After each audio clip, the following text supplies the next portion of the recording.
Hello everyone, and welcome to Soft Stories. I'm Stratton, and today we are going to be finishing our reading of Don John's Ducats by Roger Pilkington. I have really enjoyed going through this book again with you all.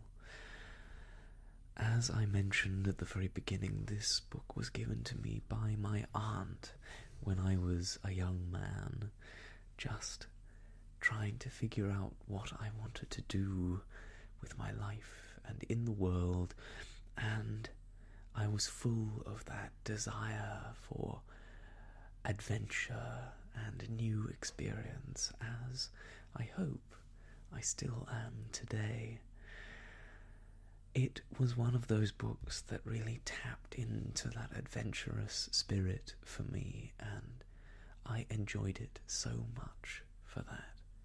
I'm sure my aunt felt the same way when she first read it, back when it was given to her for Christmas so many years ago. I hope too that it has engendered those same feelings of adventure in all of you as we have followed along with the crew of the Dabchick story together. Now, then, without further ado, let us finish the tale of Don John's Ducats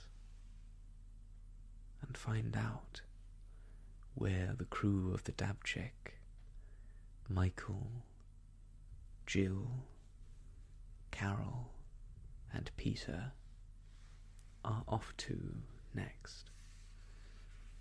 In Chapter 9, Adieu, Namur, Adieu. It was nearly 4 o'clock on the following afternoon when the Dabchick ran down towards the arches of the Pont de Joms at the edge of Namur. "We're rather late," said Jill. "Some of those barges took ages to crawl in and out of the locks. I hope he hasn't given us up and gone home. Or perhaps he was away and didn't get our telegram." Michael picked up the field glasses and scanned the quayside beyond the collection of barges which lay moored at the junction of the Sambre and the Meuse, at the foot of the castle of Namur. "He's there," he said, "just down by where we moored before. He seems to have seen us, too." Peter steered through the narrow arch of the old bridge, glanced over his shoulder to see that he was well clear of the 2 timber barges which had followed them out of the lock of La Plante, and then blew a signal on the hand trumpet. Spinning the wheel, he swung a broad circle to head upstream and handed over to Michael. As the Dabchick sidled neatly across the current to the stone quay below the confluence, Monsieur Blanchard came forward and held out a hand to catch the bow rope. Carol took up the slack of the line and made fast, and Jill secured the stern. Then their visitor stepped aboard. "Welcome to Namur once again," he said. "I had your message, and I suppose, perhaps, you wish me to show you some more of our old city?" "Well, not exactly," said Jill, leading the way down the companionway. "We've brought something to show you." They all gathered round the table, and Monsieur Blanchard looked politely curious. Jill lifted the mattress of Peter's bunk in the cabin, which led out of the saloon, and brought out the heavy lump of stone. She put it on the table, and nobody said a word. Monsieur Blanchard stroked his beard and looked around the group. They all seemed to be having the greatest difficulty in keeping straight and serious faces, he noticed. So with a puzzled frown, he looked at the object Jill had laid in the middle of the table, with the stalk still carefully hidden under her hand. "That," he said, "is a stalactite. It is formed when the rain soaks through the limestone rocks, dissolving some of the materials and depositing them where it drips away and evaporates." "Really?" said Michael. "That's very interesting." He let out an unintentional giggle and smothered it in his handkerchief. "Yes, is it not? Perhaps you found it in a cave. There are many, many caves in this area." What do you think would be inside this, stalactite? Do you think? Said Jill innocently. "Inside it? Nothing. Just limestone, of course." We have here a drawing of the crew of the Dabchick sitting around as Monsieur Blanchard politely looks at the object in front of him. Little does he know what it contains, though I suspect he's about to find out. Jill pushed the lump across to him. "Nothing? Oh, how disappointing." Monsieur Blanchard picked up the stone and turned it over. He saw the stalk where it had been attached to the roof, and noticed the little piece of metal link. He examined it intensely. "That is curious," he said.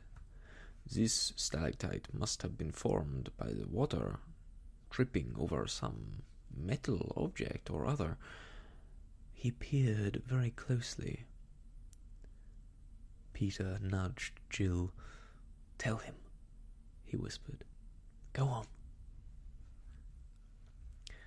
Jill found it rather difficult to speak seriously, and the moment she began the story, the others burst out in the laughter that they had been bottling up. Monsieur Blanchard looked at them uncomprehendingly, but as the story continued, he sat very upright, staring from one to the other of them, then at the mass of stone, then again at Jill. As she came to the end, he lifted the stalactite carefully, weighed it up and down in one hand, and then put it down again very carefully. "It is almost impossible to believe," he exclaimed, "but it is true, I can tell. This stalactite is much too heavy to be made of limestone all the way through." He leapt up. "Congratulations! This is a very great day for Namur." "If you want to actually see the ducats, I could probably smash open the stalactite with a spanner," Michael said. No. Monsieur Blanchard held up his hand. "I do not doubt that the gold is there. And for our people, it would be much more interesting that they should see it, more as you found it.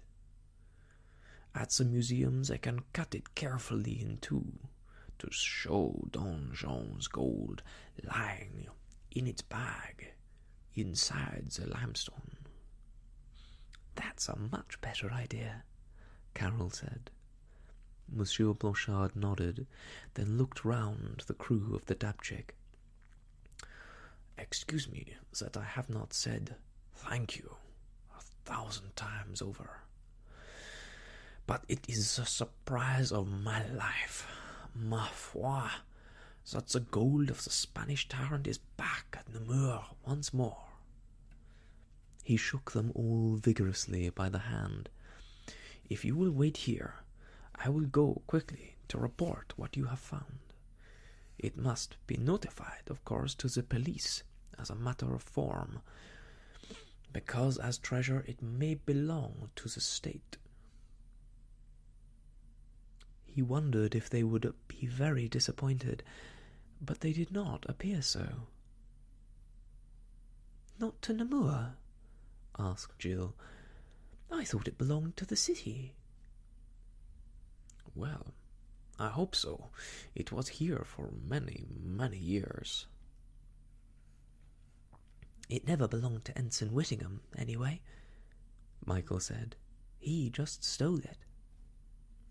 "And so did Don John," said Monsieur Blanchard. "The gold was obtained by him from the merchants of Antwerp 3 centuries ago. It was part of the price of their lives. But come, I will go and find the curator of the museum, and Monsieur the Mayor, and the superintendent of police, and—" "Just one thing before you go," Michael said, squeezing through the door into his cabin and bringing out the orange squash bottle.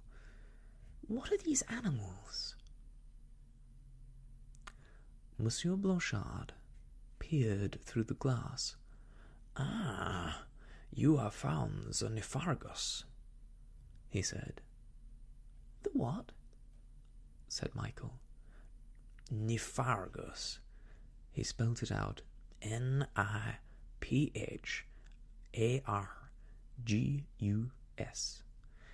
Is the bland shrimp of the underground waters. It is found only in underground caves and not anywhere else in the world. It is a very strange animal, for it lives in the dark. You can find it in the cave of Han, too, farther up the Less. He turned the bottle round. If I may take them to the museum, they can be preserved for you in spirit. Then you will be able to take them home and show them to people. "I'll borrow them to try on our biology teacher," Jill said. "It would be fun to have something that would really stump her." "Better still, wait till the exams," Carol said. "Describe briefly the structure and habits of any invertebrate. You ought to be able to work it in somewhere." "We shan't get to Huy before the locks shut for the night," said Peter, looking at his watch. "It's 6:30 already." Michael was at the wheel, heading the Dabchick through the railway bridge towards the lock beyond. He looked over his shoulder and raised his arm. "They're still waving to us," he said. "There's quite a crowd," said Jill. "I can still see Monsieur Blanchard beside the mayor. He's waving his silk handkerchief." "I hope we come back to Namur some day," Peter said. "If so, we'll see the stalactite neatly chopped in half and lying in a glass case in the museum." "Then I hope it's a strong case," Michael said. "I would be furious if the ducats were stolen a second time." "A third time, you mean?" Peter said. "Don John himself stole them the first time. Monsieur Blanchard said he had taken them from the people of Antwerp." "Never mind," said Jill. "We could begin all over again and hunt for them. I like looking for treasure." Carol was waving back towards the group of people on the quayside. "I'm glad they're going to see that it's all right about the weir," she said. "Still, I quite enjoyed smashing it." "Destructive child," said Jill. "As a matter of fact, I enjoyed every moment of it." "Every moment?" Peter said. "Well, perhaps not every single second," she admitted with a laugh. Michael gave a final wave of his hand and took the Dabchick down the lock to the farther end. The gates were closed behind them, and soon the boat was dropping down beside the wet stone wall. At last, the lower gates swung slowly back, and the Dabchick moved out into the reach below. Behind them, the castle was still visible, standing proudly on the hilltop, as it had stood for centuries. "One more verse, please, Carol," Michael said. "Just a final one, to finish the story of Don John's Ducats." Carol hummed the tune through to herself a couple of times, silently moving her lips. "Right," she said at last. "I'll sing it first, and then you can all join in. Where have you been all the day, Dabchick crew, Dabchick crew? Where have you been all the day, my Dabchick crew? It's been with the greatest pleasure that we've given you back your treasure, for it's yours again, Namur's again. Adieu, Namur. Adieu." The end. Thank you all so much for joining me in reading Don John's Ducats. As I said just before, it's a story that means a great deal to me, and so it means a great deal to share it with all of you.